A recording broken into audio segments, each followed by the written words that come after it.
अस्सलामुअलैकुम। आज हम लाए हैं आपके लिए सॉलिड स्टेट केमिस्ट्री का एक और लेक्चर, जिसमें हम एनालाइज करेंगे, डिटेल्ड एनालिसिस करेंगे डिफरेंट यूनिट सेल्स की। ये बहुत ही ज्यादा इंपॉर्टेंट टॉपिक है, खासकर कॉम्पिटिटिव एग्जाम्स के लिए। ठीक है बेटा, वेरी गुड। अगर ये टॉपिक पढ़ने से पहले मैं चाहूंगा कि आपको मैं थोड़ी सी इंफॉर्मेशन दूं कुछ टर्म्स की, जिससे आपको ये टॉपिक समझने में ज्यादा आसानी होगी। ठीक है बेटा, वेरी गुड। उसमें जो पहली टर्म है जो मैं आपको समझाना चाहता हूं बेटा, that is Z effective. That means effective number of particles. पिछले लेक्चर में हमने देखा कि इफेक्टिव नंबर ऑफ पार्टिकल्स कैसे कैलकुलेट करते हैं, या नंबर ऑफ पार्टिकल्स जो एक यूनिट सेल में होते हैं वो कैसे कैलकुलेट करते हैं। और उसके लिए हमने क्या याद रखा है कि अगर पार्टिकल कॉर्नर पे होता है एक क्यूबिक यूनिट सेल में, तो उसकी कंट्रीब्यूशन एक यूनिट सेल की तरफ क्या होती है, 1/8। शाबाश, वेरी गुड। अगर अगर पार्टिकल फेस सेंटर पे होता है तो उसकी कंट्रीब्यूशन क्या होती है बेटा, फेस सेंटर पे कंट्रीब्यूशन होती है 1/2। और अगर पार्टिकल कहां पे होता है, बॉडी सेंटर पे होता है, तो उसकी कंट्रीब्यूशन होती है टुवर्ड्स द यूनिट सेल 1। ठीक है, वेरी गुड। ये आपको मदद करेगा in order to calculate the effective number of particles, और I can say number of particles in a unit cell. ठीक है, वेरी। दूसरा चीज जो आपको मैं समझाना चाहता हूं, that is edge length. Edge length, ठीक है बेटा, very good. Edge length simply हम बोलेंगे length of the edge of a particular unit cell. एक पर्टिकुलर यूनिट सेल जो होती है उसकी एज लेंथ क्या होगी। ठीक है बेटा, वेरी गुड। एज लेंथ हम यूजुअली रिप्रेजेंट करते हैं क्यूबिक यूनिट सेल की ए से, क्योंकि एक क्यूबिक यूनिट सेल में जो सेल पैरामीटर्स पे हमने देखा बेटा, वहां पे हमने देखा कि एज लेंथ बराबर होती हैं, तो यूजुअली इसको ए से रिप्रेजेंट किया जाता है। ठीक है बेटा, लेकिन यहां पे आपको ये क्यों मैं बता रहा हूं, क्योंकि you have to actually know the relation between the edge length and radius of constant particle. जो कांस्टेंट पार्टिकल्स होते हैं बेटा, वहां पे आपको ए और आर के दरमियान रिलेशन देखनी है। आर क्या है, radius of constant particle, A क्या है, edge length of unit cell. ठीक है बेटा, वेरी गुड। तीसरा चीज जो मैं आपको समझाना चाहूंगा पहले, ताकि हमारा जो लेक्चर है वो ज्यादा आसान बने, दैट इज पैकिंग फ्रैक्शन, और आई कैन से पर्सन पैकिंग फ्रैक्शन। ठीक है बेटा, ये बहुत ज्यादा जरूरी टर्म्स हैं जो आपको आसान बनाएगी ये वाला टॉपिक, ताकि हम ये टॉपिक बड़े अच्छे से कंप्लीट करें और आपको फायदा मिले ज्यादा से ज्यादा। ठीक है बेटा, वेरी गुड। पैकिंग फ्रैक्शन होता क्या है? बेसिकली जो कांस्टेंट पार्टिकल्स होते हैं, अगर हम देखेंगे बेटा, जो कांस्टेंट पार्टिकल्स एक क्रिस्टलाइन सॉलिड में होते हैं वो डिफरेंट होते हैं। एटम्स, मॉलिक्यूल्स, आयोन्स आपने पढ़ के रखा है। मान लीजिए हम कांस्टेंट पार्टिकल्स को एटम्स यहां पे लेंगे, एक क्रिस्टलाइन सॉलिड लेंगे जिसमें हम कांस्टेंट पार्टिकल्स एटम्स लेंगे। और अगर आपको पता होगा बेटा, जो एटम्स होते हैं we consider that as spheres. ठीक है बेटा, वेरी गुड।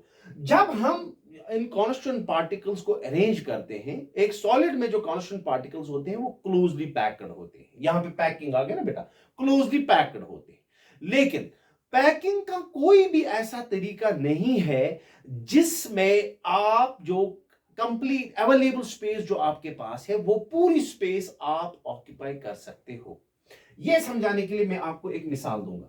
फॉर एग्जाम्पल, अगर हम चार स्फीयर्स लेंगे, फॉर एग्जाम्पल हम चार स्फीयर्स लेंगे, ठीक है बेटा।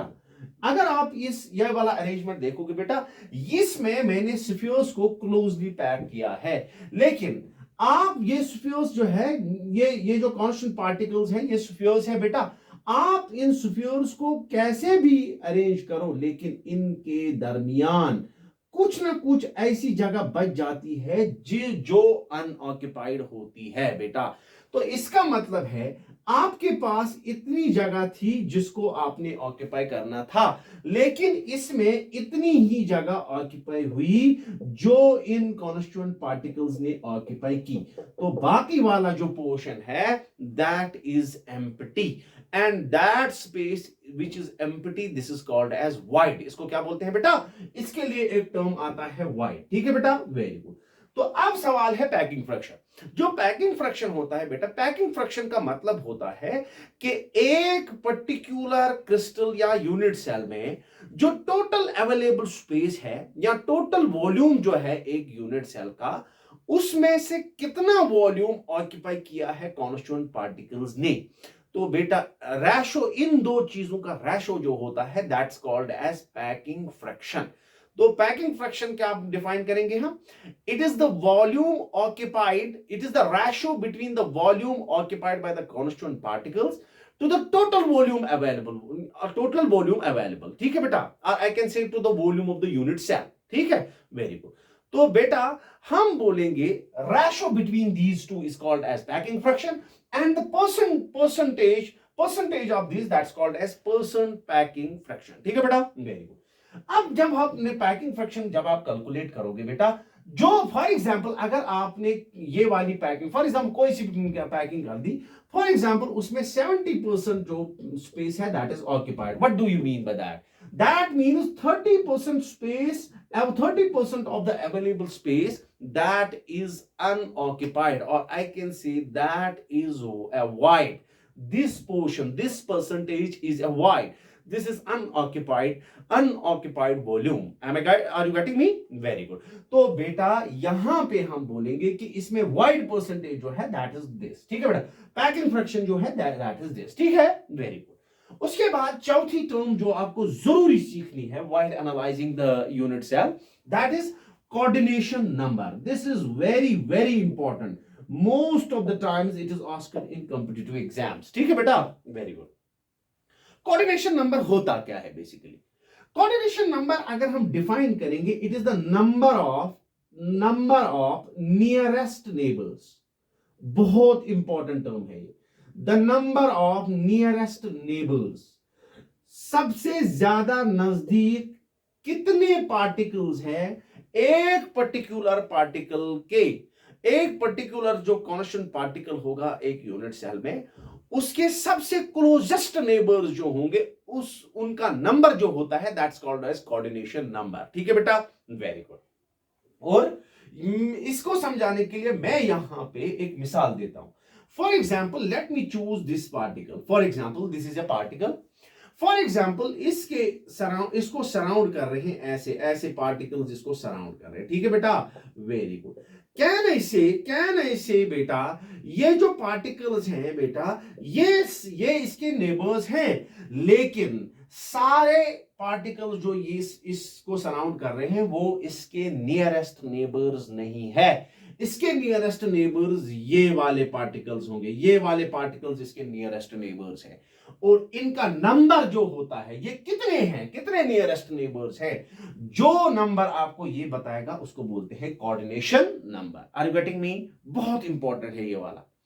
उसके बाद एक और टर्म आती है that's called nearest neighbour distance. ये टर्म्स मैं आपको इसलिए बोल रहा हूं क्योंकि इसके बाद हम हर किसी यूनिट सेल के ये वाले पैरामीटर्स हम देखेंगे कि इनमें ये वाला क्या आता है। फॉर एग्जांपल एक सिंपल क्यूबिक यूनिट सेल में ये क्या है, हर कोई चीज हम सीखेंगे, ठीक है बेटा। उसके बाद आता है nearest neighbour distance. This is very important. देखिए बेटा कोऑर्डिनेशन नंबर में आप इनका नंबर देखते हो, नियरेस्ट नेबर्स का नंबर देखते हो, लेकिन अब नियरेस्ट नेबर डिस्टेंस है ये वाला, तो ये आपको खुद बता रहा है मैं क्या हूं, ठीक है बेटा।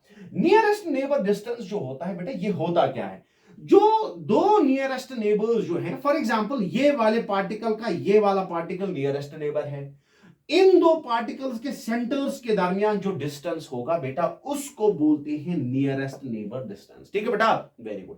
Can I define it like this, that the nearest neighbor distance is defined as the distance between the centers of two neighboring atoms or neighboring constant particles।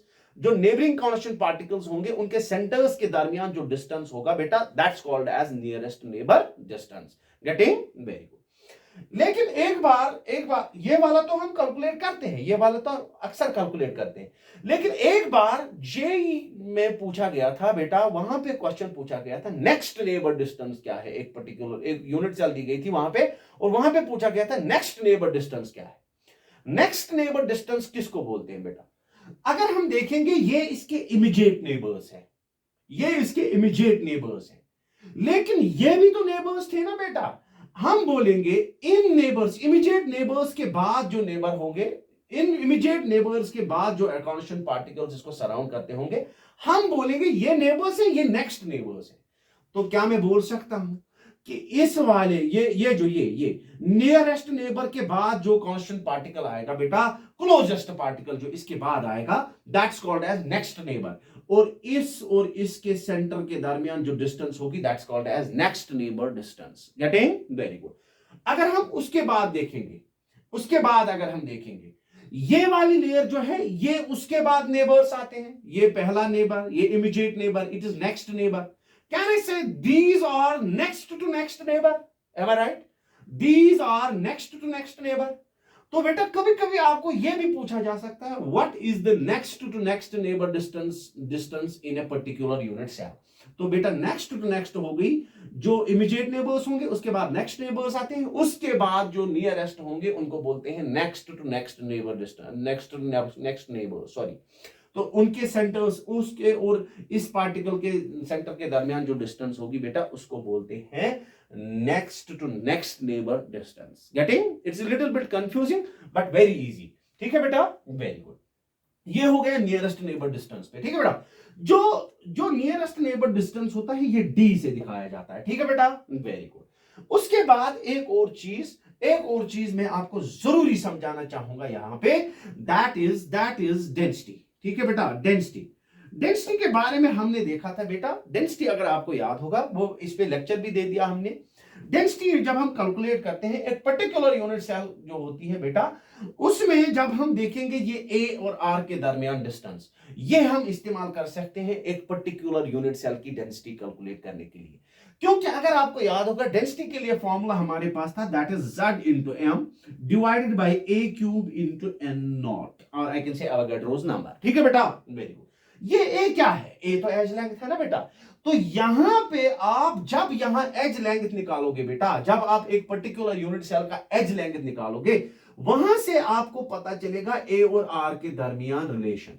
तो बेटा आप यहां पे ए के बदले एक पर्टिकुलर यूनिट सेल का ए का वैल्यू डाल दोगे और आप वो फॉर्मूला सिर्फ उस यूनिट सेल के लिए इस्तेमाल कर सकते हो। ठीक है बेटा, वेरी गुड। ये वाली टर्म्स पे हमारा लेक्चर जाएगा। अब ये आपको पता चल गया होगा कि हमें एक यूनिट सेल को कैसे एनालाइज करना है। ठीक है बेटा, वेरी गुड। एक और चीज मैं जरूरी समझाना चाहूंगा यहां पे कि एक क्यूबिक यूनिट सेल जो होती है बेटा, एक क्यूबिक यूनिट सेल में, मान लीजिए यहां पे मैं एक क्यूबिक यूनिट सेल बनाता हूं। ठीक है बेटा, मैंने बोला नहीं कि ये कौन सी यूनिट सेल है, सिंपल है, प्रिमिटिव है, ये सॉरी सिंपल है या नॉन प्रिमिटिव है, फेस सेंटर, बॉडी सेंटर, कुछ नहीं बोला मैंने। कॉर्नर्स पे तो पार्टिकल्स होते ही होते हैं। ठीक है बेटा, वेरी गुड। लेकिन यहां पे मैं कुछ और सिखाना चाहता हूं आपको। देखिए बेटा, क्यूबिक यूनिट सेल में हमने देखा है कि वहां पे 8 कॉर्नर्स होते हैं। कितने कॉर्नर्स होते हैं? 8 कॉर्नर्स। ठीक है बेटा, वेरी गुड। यस, 8 कॉर्नर्स और 6 फेसेस होते हैं। ये देखिए, ये एक फेस है, ये दूसरा फेस है, ये तीसरा फेस है, ये चौथा फेस है, आगे वाला एक और फेस है और पीछे वाला एक और फेस है। ये हो गए टोटल में 6। ठीक है बेटा, very good. Now very important, ये जो यहां से यहां तक डिस्टेंस है बेटा, इसको बोलते हैं एज लेंथ। ये तो हमें पता है, एज लेंथ। Very good. लेकिन और चीज, एक दो चीजें आपको जरूरी सीखनी है इसके बारे में, यूनिट सेल के बारे में, एक क्यूबिक यूनिट सेल के बारे में। ये जो बेटा यहां पे एक फेस पे जो दो अपोजिट पार्टिकल्स होते हैं, ये देखिए, ये दो अपोजिट कॉर्नर्स पे जो दो अपोजिट पार्टिकल्स होते हैं, ये तो एडजेसेंट हो गए, ये दोनों एडजेसेंट हो गए। ठीक है बेटा, ये जो दो अपोजिट पार्टिकल्स होते हैं एक पर्टिकुलर फेस पे, इनके दरमियान जो डिस्टेंस होती है बेटा, इसको बोलते हैं फेस डायगोनल। इसको क्या बोलते हैं? Face diagonal. Can you say how many phase diagonals a particular face has? 2।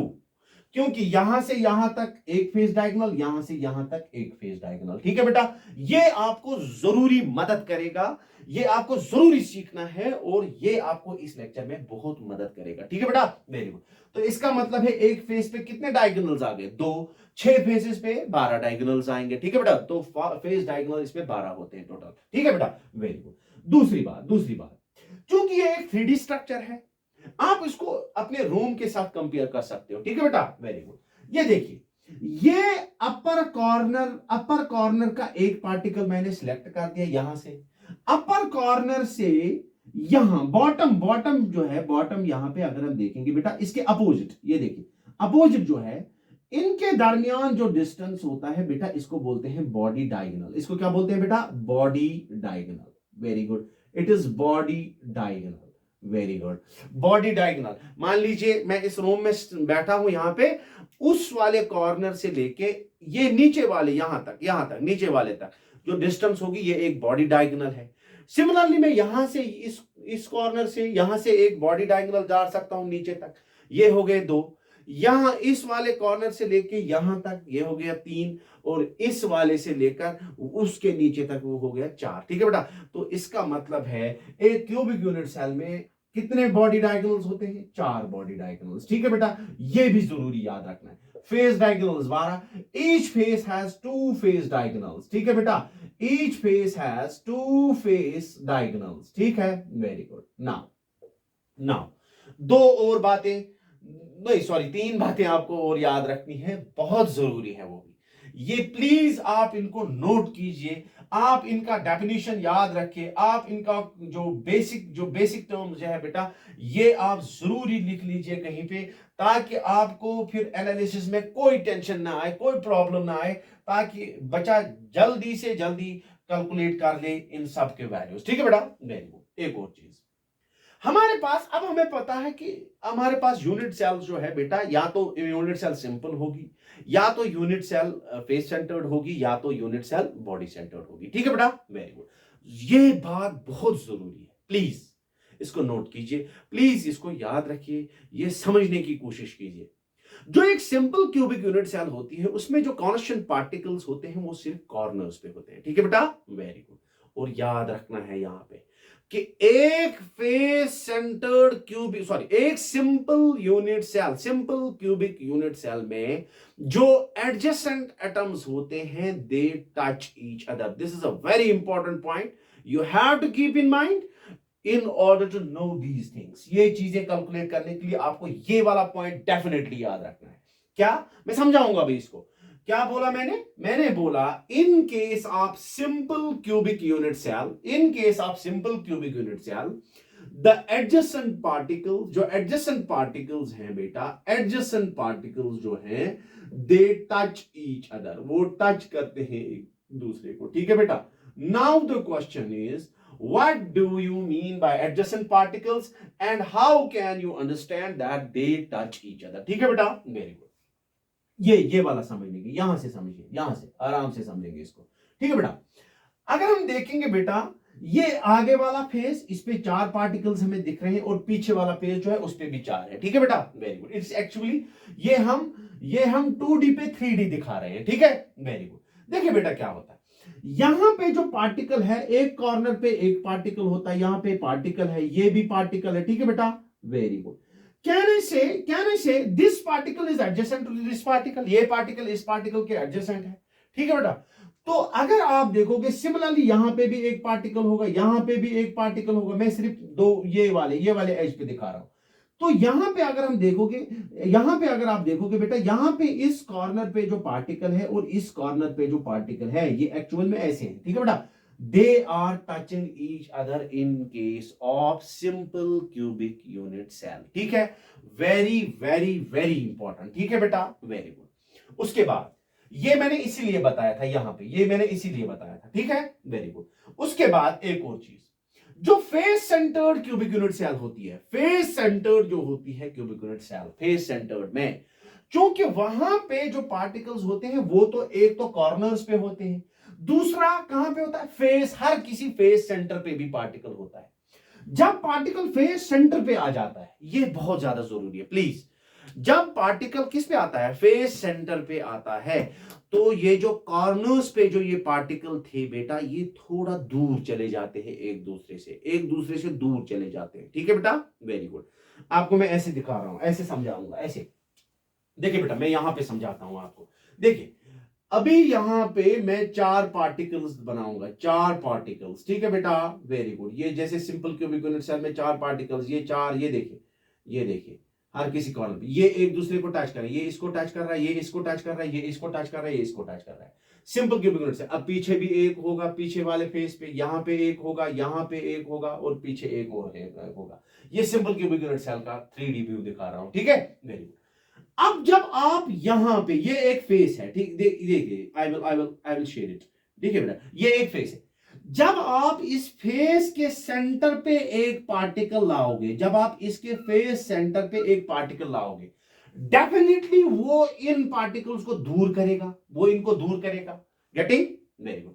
तो इसका मतलब है जब फेस सेंटर पे कॉन्स्टिट्यूएंट पार्टिकल आता है तो जो एडजेसेंट पार्टिकल्स होते हैं वो टच नहीं करते, ठीक है। बल्कि जो फेस डायगोनल पे पार्टिकल्स होंगे, फेस डायगोनल पे जो पार्टिकल्स होंगे, they will touch each other. That's why I explain face diagonal, ठीक है बेटा। Very good. तो यहां पे हम क्या याद रखेंगे कि in case of face centred cubic unit cell, which particles touch each other, कौन से पार्टिकल्स टच कर रहे हैं एक दूसरे को? शाबाश। The particles lying along phase diagonal particles, जो particles phase diagonal पे lie करते हैं, they touch each other, वो touch करते हैं। ठीक है बच्चा, ठीक है बच्चा, वेरी गुड। बहुत इंपॉर्टेंट। एडजेसेंट पार्टिकल्स टच नहीं करते, कॉर्नर के पार्टिकल्स टच नहीं करते, क्योंकि ये जब आपको समझ आएगा तभी आपको समझ आएगा कि ये वाला, ये ए और आर रिलेशन जो है ना, ये सब में अलग अलग क्यों है, ये तभी आपको समझ आएगा जब आपको ये वाली बात समझ आएगी, ठीक है बेटा। उसके बाद हमारे पास आती है body centred cubic unit cell. जो body centred cubic unit cell होती है बेटा, वहां पे जो एक पार्टिकल होता है that lies with in the body centre along the body diagonal, जो बॉडी डायगोनल पे होता है, ठीक है बेटा। बॉडी डायगोनल के सेंटर पे होता है वो। यहां पे अगर मैं दिखाऊं आपको, फॉर एग्जांपल, अगर ये वाला, ये एक बॉडी डायगोनल है, ये यहां पे होगा पार्टिकल, ठीक है बेटा, यहां, ठीक है। Very good. तो इसमें जब बॉडी सेंटर पे पार्टिकल आएगा, वो भी एडजेसेंट पार्टिकल्स उस टाइम भी टच नहीं करेंगे एक दूसरे को, ठीक है बेटा।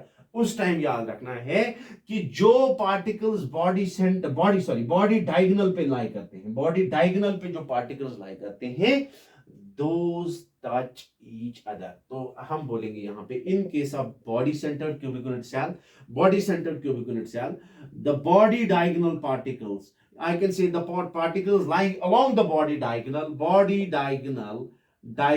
particles touch each other। बस ये बातें बेटा सीख लो, ये बातें याद रखो, तो आपका पूरा टॉपिक जो है वो आपका इजी बन जाएगा, ठीक है। Very good. Take a screenshot and I am going to rub it, ठीक है। Very good. Now let me analyze the first unit cell, that is simple cubic unit cell। जो बातें हमने पढ़ी, अब हम सिंपल क्यूबिक यूनिट सेल पे वो अप्लाई करेंगे। सिंपल क्यूबिक यूनिट सेल पे वो अप्लाई करेंगे ताकि हमें पता चले कि एक सिंपल क्यूबिक यूनिट सेल में ये जो डिफरेंट चीजें हमने सीखी, इनका इसके साथ क्या वास्ता है, या सिंपल क्यूबिक यूनिट सेल में इनके वैल्यूज क्या होते हैं, ठीक है बेटा। Very good. The first one which we will try to explain, या we will try to know, that is Z effective, or I can say effective number of particles, ठीक है। Very good. देखिए बेटा, जब एक सिंपल क्यूबिक यूनिट सेल उस unit cell को बोला जाता है जिसमें जो पार्टिकल्स होंगे those lie only at the corners, वो सिर्फ कहां पे होते हैं बेटा? कॉर्नर्स पे होते हैं, ठीक है बेटा। Very good. Let me rub this please. ये पार्टिकल है, ये पार्टिकल है, ये पार्टिकल है, ये पार्टिकल है, ये पार्टिकल है, ये पार्टिकल, ठीक है बेटा। Is it a simple cubic unit cell? Yes.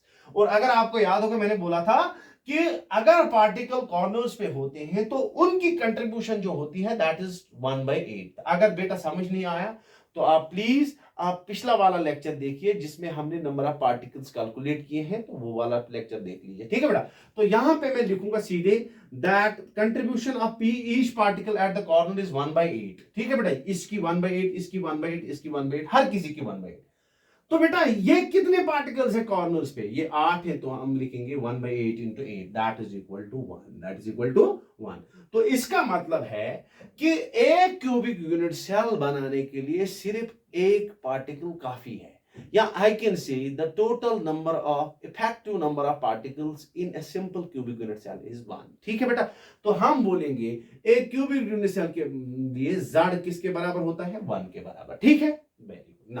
Now the second thing, ये हो गया पहली, ठीक है। नाउ द सेकंड थिंग, आपको याद है बेटा मैंने दूसरी बात आपको बताई थी, relation between a and r, क्योंकि मैंने वहां पे लिखा था सिर्फ एज लेंथ, लेकिन मैंने आपको बोला था कि एज लेंथ जो है बेटा हम इसकी रिलेशन देखेंगे रेडियस के साथ, जो कांस्टेंट पार्टिकल्स होंगे उनकी रेडियस के साथ हम देखेंगे। अगर आपको याद होगा बेटा, अभी मैंने बोला था कि एक सिंपल क्यूबिक यूनिट सेल में जो एडजेसेंट पार्टिकल्स होते हैं वो टच करते हैं एक दूसरे को। ठीक है बेटा, वेरी गुड। और सिंपल क्यूबिक यूनिट सेल में अगर हम देखेंगे ये एज लाइन, क्योंकि क्यूबिक यूनिट सेल के पैरामीटर्स होते हैं a equal to b equal to c, that means if you take this edge a, this is also a, this is also a। ठीक है बेटा, वेरी गुड। तो क्या मैं बोल सकता हूं यहां से यहां तक जो डिस्टेंस है that is edge length, that is a, am I right? Very good. और दूसरी बात हमने बोला था कि इसमें जो कांस्टेंट पार्टिकल्स हैं, एडजेसेंट कांस्टेंट पार्टिकल्स जो है वो टच करते हैं एक दूसरे को, चाहे आप ये दो ले लो, ये दो ले लो, कोई भी दो ले लो आप, मैं ये दो ले लेता हूं। ठीक है बेटा, very good. Actually this is like this, ये एक पार्टिकल है, ठीक है, ये एक पार्टिकल है, ये दूसरा पार्टिकल है। ठीक है बेटा, वेरी गुड। और अगर आप देखोगे बेटा ये दोनों आपस में टच कर रहे हैं, ठीक है, वेरी गुड। तो क्या मैं बोल सकता हूं बेटा यहां से यहां तक जो डिस्टेंस है वो इस पार्टिकल की रेडियस है? क्या मैं बोल सकता हूं? Yes, exactly, why not. तो बेटा क्या मैं बोल सकता हूं इस पॉइंट से, ये सेंटर से यहां तक जो डिस्टेंस है वो इस पार्टिकल की रेडियस है? ठीक है बेटा, वेरी गुड। तो क्या मैं बोल सकता हूं इस पार्टिकल के यहां सेंटर से इस पार्टिकल के सेंटर तक जो डिस्टेंस है that is your edge length, am I right? Very good. So it is simple here that your edge length is equal to r plus r, that means it is r plus r, that is 2r। ठीक है बेटा, तो हम बोलेंगे एक simple cubic unit cell में a और r के दरमियान रिलेशन है a is equal to 2r, or I can say r is equal to a by 2।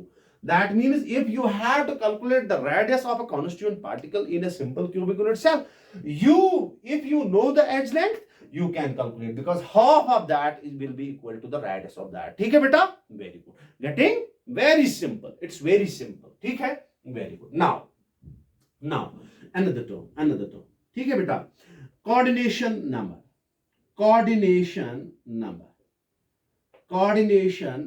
हम सिंपल क्यूबिक यूनिट सेल का कोऑर्डिनेशन नंबर देखेंगे। ठीक है बेटा, वेरी गुड।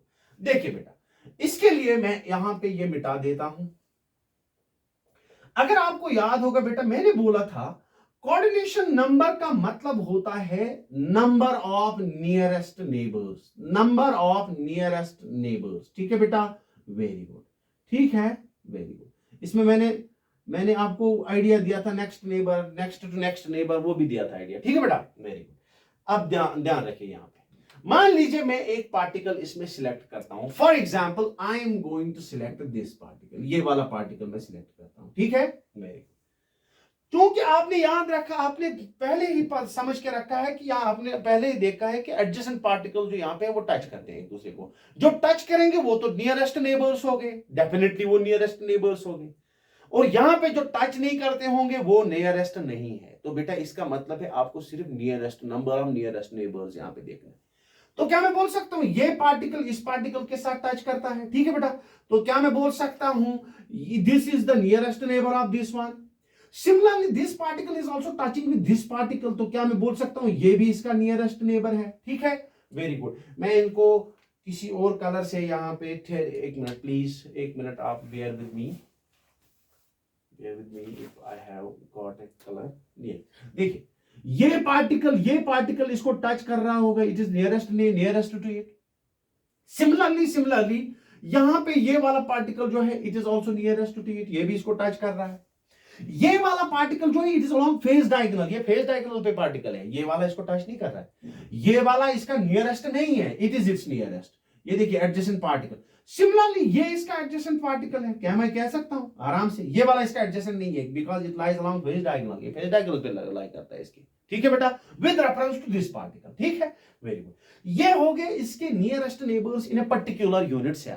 लेकिन यहां पे मैंने बोला था कि the total number of nearest neighbours, total number of nearest neighbours, एक लेटेस्ट स्ट्रक्चर में, एक लेटेस्ट स्पेस लेटेस्ट में एक ही यूनिट सेल नहीं होती है, वहां पे बहुत सारी यूनिट सेल्स होती है।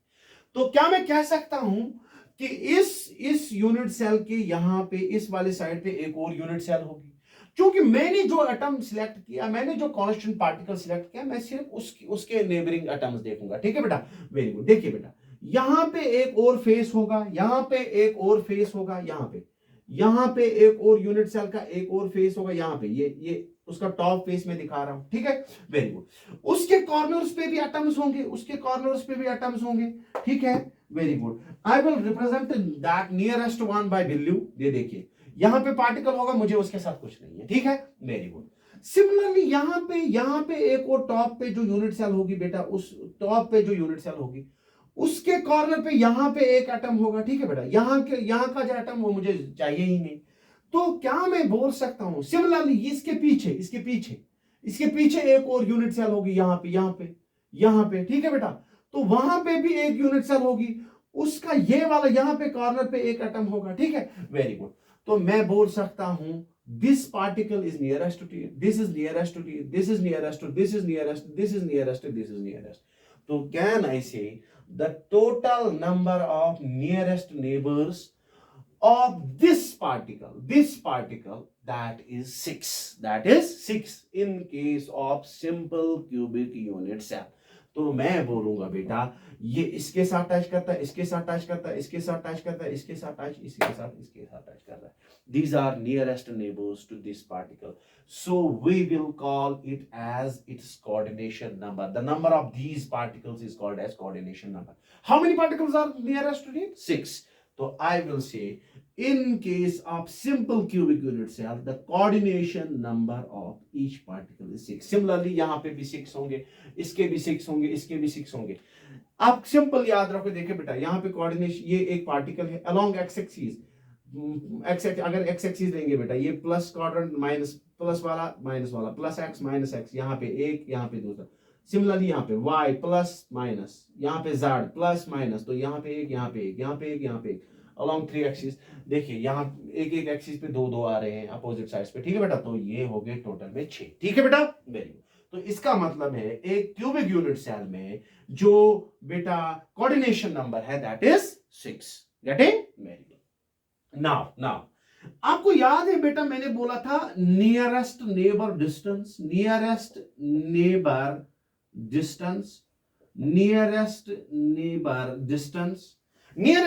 मैंने ये नंबर ऑफ नियरेस्ट नेबर्स है।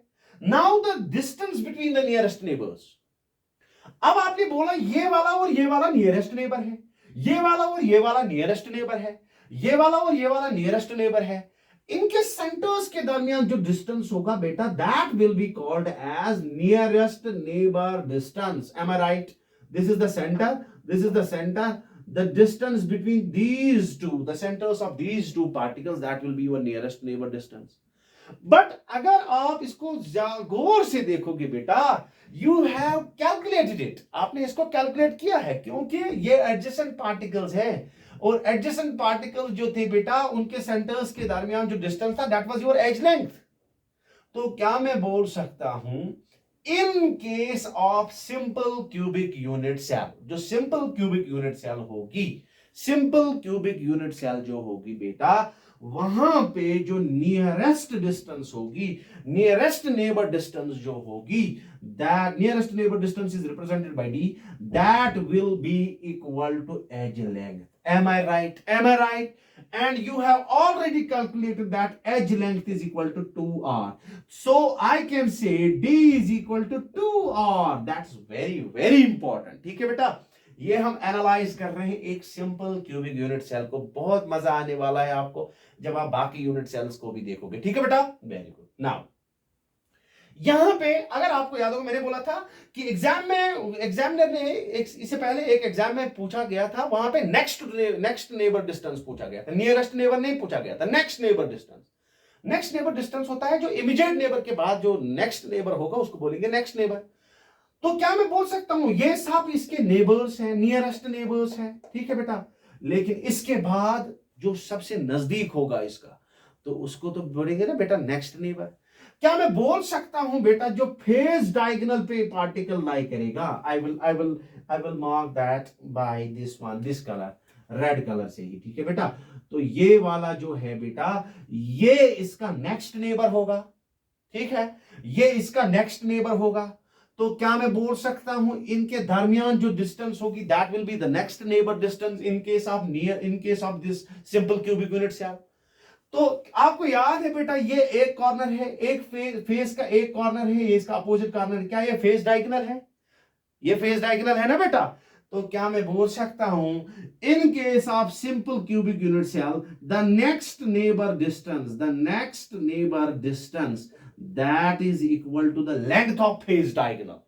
वो किसके बराबर है? फेज डायगोनल की लेंथ के बराबर। When you will calculate this, I will show how to calculate in the next lecture. जब face centred cubic unit cell हम उठाएंगे बेटा, वहां पे मैं दिखाऊंगा, क्योंकि वहां पे फेज डायगोनल पे ही पार्टिकल लाई करते हैं। तो बेटा यूर फेज डायगोनल यहां यहीं पे दिखाता हूं, ये कौन सा मसला है बेटा, ये आपकी एज लेंथ है, ये आपकी एज लेंथ है ए, ये भी ए है, ये भी ए है। तो बेटा ये एक राइट एंगल ट्रायंगल है। When you will apply Pythagoras theorem और it, your value will come here ये वाले ट्रायंगल पे। फॉर एग्जांपल इसका नाम मैं एबीसी ट्रायंगल रख देता हूं। तो बेटा जब आप इसका वैल्यू कैलकुलेट करोगे that will be under root of 2, ठीक है बेटा, वेरी गुड। तो मैं कहूंगा in case of face centred cubic unit cell the next neighbour distance is under root of 2a, और I can say under root of 2 into 2r, 2 root 2r भी लिख सकता हूं। क्या मैं लिख सकता हूं 2 root 2r? Yes, why not, वो भी लिख सकता हूं, ठीक है, वेरी गुड। ये पूछे जाते हैं, ये पूछा जाता है बेटा, बहुत जरूरी है ये वाली चीज। नेक्स्ट टू नेक्स्ट कौन होगा? ये तो हो गया नेक्स्ट नेबर। अब इसके बाद कौन होगा नियरेस्ट नेबर?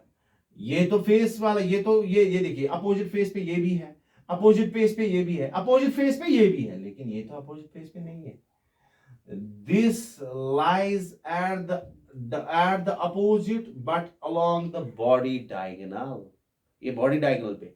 तो ये होगा आपका next to next neighbour distance, या हम बोलेंगे इसको थर्ड नियरेस्ट नेबर। ये फर्स्ट नियरेस्ट है, ये सेकंड नियरेस्ट है, ये थर्ड नियरेस्ट है, ठीक है बेटा।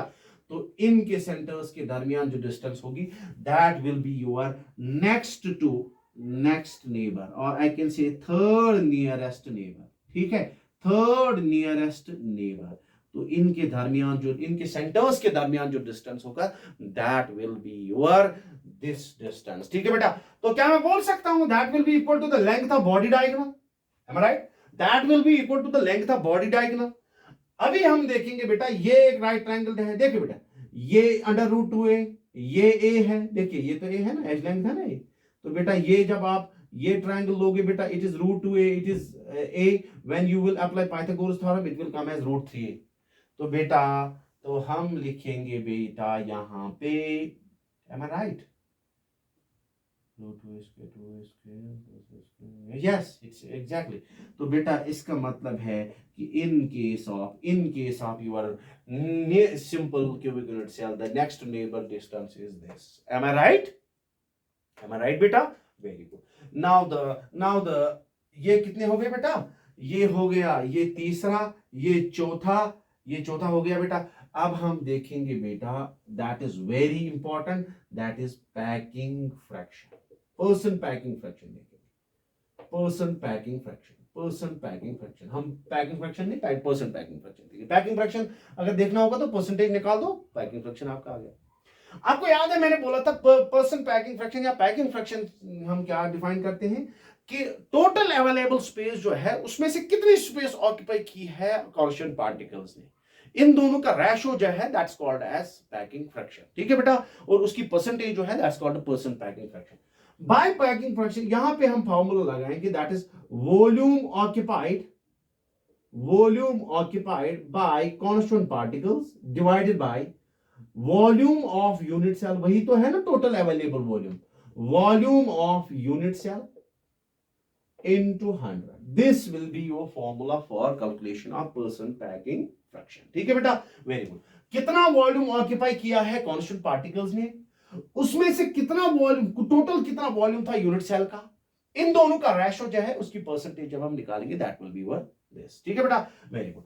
अब यूनिट सेल्स जो है इनका वॉल्यूम क्या होगा, सॉरी ये कांस्टेंट पार्टिकल्स, ये इन्होंने कितना वॉल्यूम ऑक्यूपाई किया होगा। जहां तक कांस्टेंट पार्टिकल्स की बात है बेटा, इसमें कांस्टेंट पार्टिकल जो है वो स्फीयर्स है, और एक स्फीयर का वॉल्यूम जो होता है बेटा that is equal to 4/3 pi r cube. This is the formula for calculation of volume of a sphere. ठीक है, वेरी गुड। लेकिन आपको पता है कि इस कांस्टेंट पार्टिकल का सिर्फ 1/8 पार्ट जो है that lies within this cell, जो इस सेल के साथ लाई करता है।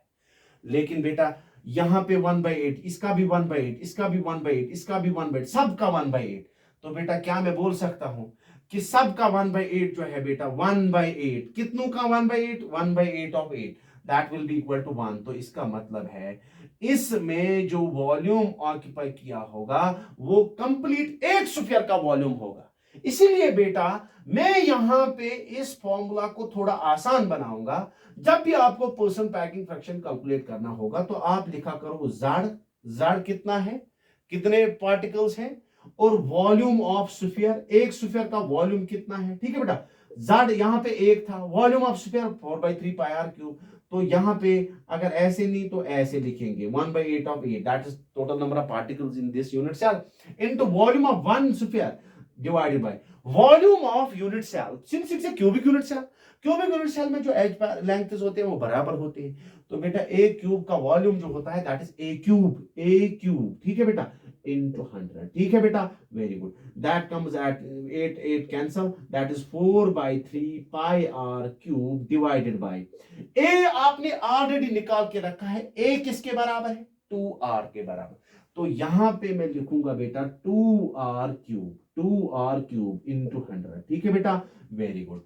it will be like this, it is 4/3 pi r cube divide by 2 into 2 into 2 that is 8। ठीक, very good, into r cube. ठीक है बेटा, इंटू 100। ठीक है बेटा, r cube cancel, 4 1s 4 2s and 3 2s are 6, that means it comes as pi divided by 6 into 100। ठीक है बेटा, pi divided by 6 into 100।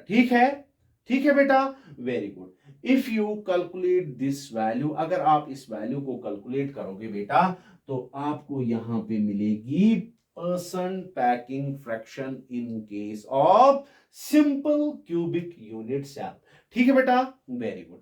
और जब आप इसको कैलकुलेट करते हो इट कम्स एज 50.4 परहैप्स,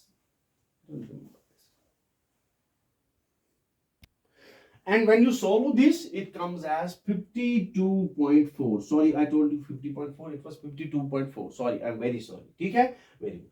तो इसका मतलब है एक सिंपल क्यूबिक यूनिट सेल में 52.4% जो अवेलेबल स्पेस होती है उसका 52.4% जो है दैट इज ऑक्यूपाइड, जो बाकी वाला होता है दैट इज एम्प्टी। ठीक है बेटा, ये जो ये एम्प्टी पोर्शन बच जाता है, ये जो ये एम्प्टी स्पेस बच जाती है, इसको बेटा बोलते हैं वाइड। इसको क्या बोलते हैं, वाइड। तो क्या मैं बोल सकता हूं कि वाइड की परसेंटेज जो है that will be 100 minus this, क्योंकि इतना तो ऑक्यूपाई है, बाकी जो था बाकी तो बेटा बचा ना। तो क्या मैं बोल सकता हूं यहां पे ये इट इज ई, तो यहां पे एफ वाला निकाल देता हूं मैं। तो what will be your percentage void in case of simple cubic unit cell, that will be 100 minus 52.4, क्योंकि 52.4% तो ऑक्यूपाइड है। ठीक है बेटा, दैट कम्स आउट एज 47.6%। ठीक है बेटा, तो सिंपल क्यूबिक यूनिट सेल में 47.6% ऑफ टोटल अवेलेबल वॉल्यूम जो होता है दैट इज एम्प्टी। ठीक है, very very very important, you have to remember all these things. ठीक है, अब अगर आपसे कभी पूछा गया पैकिंग फ्रैक्शन, ये तो लिखा हमने परसेंट पैकिंग फ्रैक्शन, अब आपने पूछा गया पैकिंग फ्रैक्शन ओनली, तो बेटा उसमें 100% नहीं लगानी है। तो बेटा आपका वैल्यू उस टाइम आएगा 0.524। ठीक है, और यहां पे आपका आएगा 0.47। ठीक है, तो यहां पे जो वाइड होगी बेटा, वाइड होगी 0.4 एंड दिस पैकिंग फ्रैक्शन होगा 0.5। ठीक है, वेरी गुड। तो ये बातें सब समझ आई, very good. I think it will be impossible to calculate, हालांकि मैं कर सकता हूं बेटा, लेकिन बेहतर होगा कि हम एक और लेक्चर इस पे दें जिसमें हम सिंपल क्यूबिक और ये सॉरी फेस सेंटर्ड और बॉडी सेंटर्ड के ये वाले पैरामीटर्स कैलकुलेट करेंगे। तो तब तक के लिए थैंक यू। और आप अब थोड़ा सा प्लीज़ प्लीज़ इनको कहीं पे लिख के रखिए, रोज़ देखिए इनको, ताकि आपको आसानी हो जाए। ठीक है बेटा, सिर्फ आपको ध्यान रखना है बेटा, ये सारे पैरामीटर्स यहाँ पे लिख दूं, यहाँ पे क्या मैं यहाँ पे लिख दूं? देखिए मैं आराम से यहाँ पे, देखिए हम ऐसे ही लिखेंगे। देखिए हमने क्या सीखा, पहले हमने सीखा एक सिंपल क्यूबिक यूनिट में z किसके बराबर है, 1 के बराबर, a किसके बराबर है, 2r के बराबर, कोऑर्डिनेशन नंबर कितना है, 6, नियरेस्ट नेबर डिस्टेंस कितनी है, वो a के बराबर है और 2r के बराबर। नेक्स्ट नेबर डिस्टेंस किसके बराबर है बेटा, नेक्स्ट नेबर डिस्टेंस किसके बराबर है, नेक्स्ट नेबर डिस्टेंस किसके बराबर है, that is equal to the length of face diagonal. ठीक है, next to next neighbour distance, next to next, और I can say third nearest, ये सेकंड नियरेस्ट हो गया, सेकंड नियरेस्ट बोल सकता हूं इसको।